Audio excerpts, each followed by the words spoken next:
चंडीगढ़ के एक अस्पताल में कुछ लोग अचानक हाँफते हुए और भागते हुए डॉक्टर के पास आते हैं और कहते हैं कि डॉक्टर साहब मेरे मरीज को बचा लीजिए, हम मरीज को स्ट्रेचर पर लेटा कर लाए हैं। डॉक्टर अपने स्टाफ से कहती है कि मरीज को आईसीयू में भर्ती करो, फर्स्ट एड ट्रीटमेंट दो और देखो क्या कर सकते हैं, मैं वहाँ पर आ रही। डॉक्टर मरीजों को देखकर आईसीयू में पहुँचती है और मरीज को देखते ही डॉक्टर की आंखों में आंसू आ जाते हैं।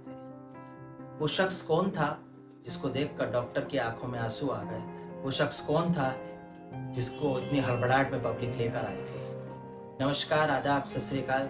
आप देख रहे हैं प्रदीप स्टोरी और मैं आपका दोस्त प्रदीप पाठक। ये वाकया सन 2000 का है। ज्योति डॉक्टरी की पढ़ाई कर रही थी और अब अपने माँ बाप के साथ ही रहती थी।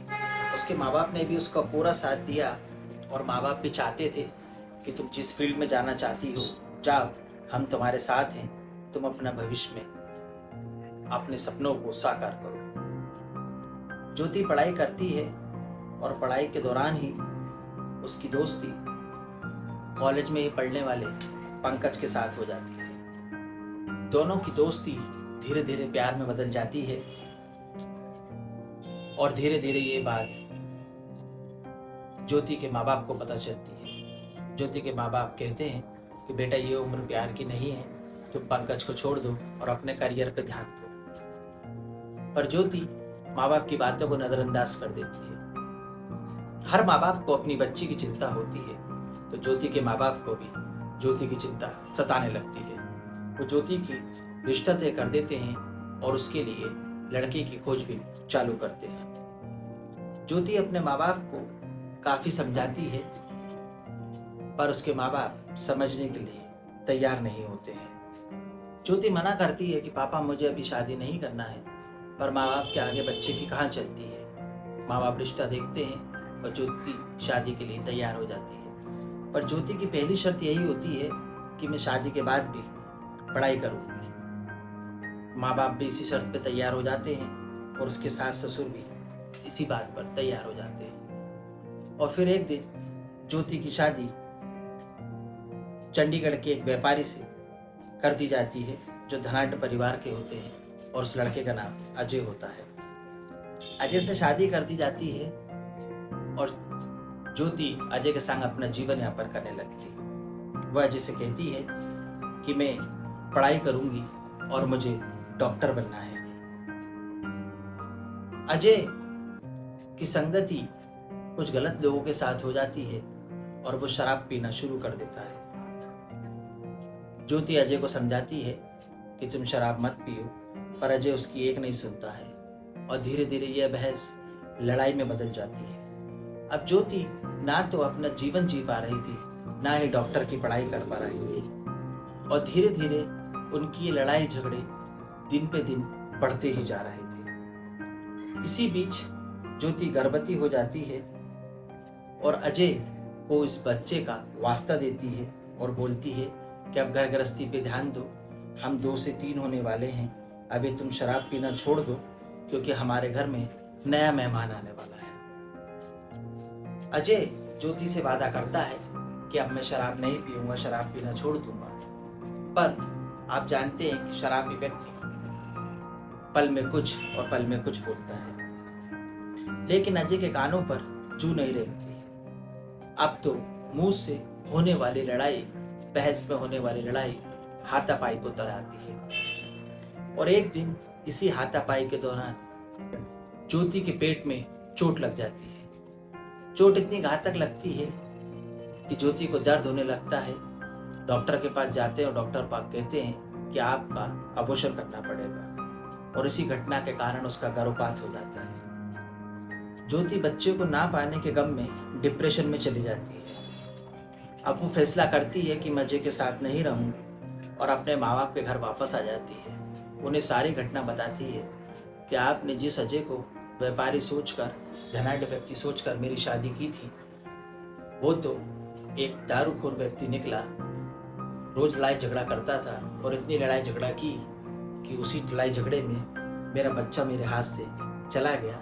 अब ना मेरा जीवन रहा है, ना मैं रही हूँ, ना मेरा बच्चा रहा है। अब मैं उस व्यक्ति के संग जीवन यापन नहीं कर सकती। वो अपने माँ बाप से कहती है कि मुझे अजय से डिवोर्स चाहिए, मैं अलग उससे होना चाहती हूँ और अपने करियर पे ध्यान दूंगी, मुझे डॉक्टर बनना था, अब मैं डॉक्टर बनूंगी। अजय ज्योति से माफ़ी मांगता है, पर ज्योति अजय को माफ़ नहीं करती है। वो कहती है कि अब ऐसे रास्ते हो चुके हैं, हम दो ऐसे रास्तों पर निकल चुके हैं जो कभी नहीं मिलेंगे। अजय ज्योति के घर जाता है और आखिरी प्रयास करता है, बोलता है तुम जो शर्त बोलोगी मैं मानूंगा। ज्योति के घर पर दिन भर वहां रहता है और पूरा प्रयास करता है, पर ज्योति पर उसकी बातों का कोई असर नहीं होता है। जो वक्त का पहिया घूमता है, ज्योति अपनी पढ़ाई पर ध्यान देती है और उसे पूरे परिवार का पूरा सपोर्ट रहता है। उसके माँ बाप भी शादी से पहले चाहते थे कि वो डॉक्टर बने और डॉक्टर बनना ही उसका सपना था, और वो पढ़ाई करती है, अपनी डिग्री पूरी करती है, डॉक्टर की परीक्षा पास करती है और एक दिन डॉक्टर बन जाती है। ज्योति पीजी की पढ़ाई कर रही थी, साथ ही साथ अपना क्लिनिक भी चला रही थी और एक अस्पताल में प्रैक्टिस भी कर रही थी। उसके पिताजी कहते हैं कि बेटा ज्योति, अब तुम डॉक्टर बन गई हो, इतनी भागा दौड़ी करने की जरूरत नहीं है। गांव में मेरी जमीन है, मैं उस जमीन को बेच देता हूँ और तुम्हारे लिए एक अस्पताल बना देती हूँ। ज्योति के अस्पताल का काम चालू हो जाता है और उधर ज्योति क्लिनिक में भी प्रैक्टिस करती होती है। एक दिन उसका अस्पताल बन के तैयार हो जाता है और ज्योति अब अपने अस्पताल पे ही पूरा ध्यान देती है। ज्योति की काबिलियत, काम करने का तरीका, मरीजों की देने की दवाई, इलाज करने का पद्धति दूर दूर तक प्रसिद्ध हो जाती है। ज्योति रोजमर्रा की तरह अपने अस्पताल में बैठी थी, तभी एक मरीज वहां से भर्ती होने आता है। ज्योति कहती है कि इसको आईसीयू में भर्ती करो, मैं देखती हूँ क्या होता है। और ज्योति उस मरीज को जाकर देखती है तो उसकी आंखों में आंसू आ जाते हैं। पास में स्टाफ भी खड़ा होता है, तो अपनी मर्यादा को बचाने के लिए ज्योति इन आंसुओं को छुपा लेती है। दोस्तों, कहानी में यहाँ से मोड़ आता है। आपको जान के अजीब लगेगा कि जिस मरीज को पब्लिक लेकर आई थी, जो मरीज आईसीयू में भर्ती था, वह अजय था, ज्योति का तलाकशुदा पति, जिसको ज्योति तलाक दे चुकी थी। ज्योति इसका इलाज शुरू करती है और परिजनों से बोलती है कि 24 घंटे का समय है, ये खतरे से बाहर आ जाएंगे। और 24 घंटे में अजय को होश आता है और उसे आराम मिलता है। ज्योति पूछती है कि तुम्हारी ये हालत कैसे हो गई? तो बताता है कि मेरा एक्सीडेंट हो गया था, एक अज्ञात ट्रक ने मुझे टक्कर मार दी। जब से तुमने मुझे तलाक दिया, मेरा जीवन बिखर गया। बस मैं जैसे तैसे अपनी जिंदगी काट रहा था। आज मैं अपने घर जा रहा था कि ट्रक ने मुझे ओवरटेक करा और मुझे टक्कर मारकर चला गया। इसके बाद मुझे कुछ याद नहीं। जब मेरी आंखें खुली तो मैंने अपने आप को अस्पताल में पाया, और जब मैं कुछ समझने के लायक हुआ 24 घंटे बाद, तो मैंने तुमको अपनी आंखों के सामने पाया। अजय कहता है कि ज्योति घर चलो, मुझे माफ कर दो। पर ज्योति मन बना लेती है और बोलती है कि अब शादी के नाम से ही मुझे डर लगता है। कॉलेज में मैं जिससे प्यार करती थी, मेरी शादी उससे हो नहीं पाई। तुम्हारे लिए मैंने अपने प्यार का बलिदान दे दिया। माँ बाप के कहने पर तुमसे शादी की और अपनी डॉक्टरी की पढ़ाई भी पूरी नहीं की।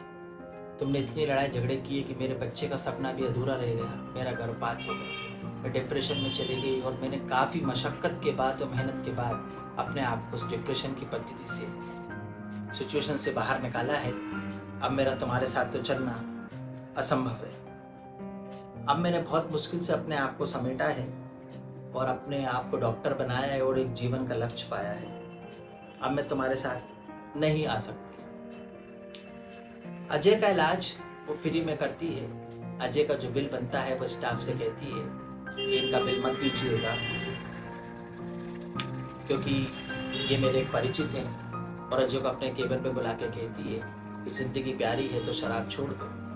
हम शराब को नहीं पीते, शराब हमें पी जाती है। तुमने शराब को नहीं पिया, शराब तुम्हें पी गई। तुम्हारा पूरा व्यापार खत्म हो गया, मैं तुमसे दूर हो गई, तुम्हारा बच्चा तुम्हारे हाथों से निकल गया और आज तुम मरते मरते बचे। अगर चोट गंभीर लग जाती तो तुम आज खत्म हो जाते, मर जाते। और ये तो तुम्हारा भाग्य रहा और ये हमारी किस्मत का सहयोग रहा कि तुम मेरे अस्पताल में आ गए, नहीं तो लाखों का जो बिल था वो आज तुम चुका भी नहीं पाते, क्योंकि तुम तो सारा पैसा शराब में उड़ा चुके हो। अजय अपने घर वापस चला जाता है और ज्योति भी अपने अस्पताल के काम में वापस लग जाती है। 2-4 दिन बाद ज्योति इस घटना को भूल जाती है और फिर से अपने काम में ध्यान देती है और मरीजों की सेवा करती है। दोस्तों, इस कहानी का उद्देश्य किसी का दिल दुखाना या किसी को चोट पहुंचाना नहीं। इस कहानी का उद्देश्य आपको सचेत करना है कि जिंदगी में छोटी छोटी बातों को नजरअंदाज करना चाहिए। ऐसा काम ना करें जिससे कि अपना घर उजड़ जाए और जीवन बर्बाद हो जाए, क्योंकि बाद में पछताने के अलावा कुछ नहीं बचता है। अपने राय मुझे कमेंट्स में बताइएगा। स्टोरी अच्छी लगी तो लाइक करें और एक छोटा सा काम करें कि चैनल को सब्सक्राइब जरूर करें। फिर मुलाकात होगी नई कहानी में। जय हिंद, जय भारत।